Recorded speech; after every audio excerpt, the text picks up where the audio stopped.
ang palay. Sambutil na palay, hulog daw ng langit. Sumibol sa linang, taguhay ng ginto, at ito'y binangan. Dito nagsimula ang inahing yaman ng mga ninuno ng ating magulang. Kaya masasabing Diyos ang nag-alay ng palay sa ating inang lalawigan. Saka ngayoy, tayo ang palay ng Diyos ng katalagahan. Butil ng pag-asang sama-sama ngayon sa iisang buhay. Pag-ibig.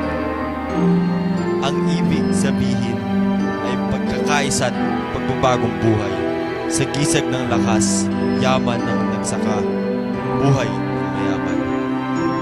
Badlaya ng ating mga pagsasakit at kabayanihan.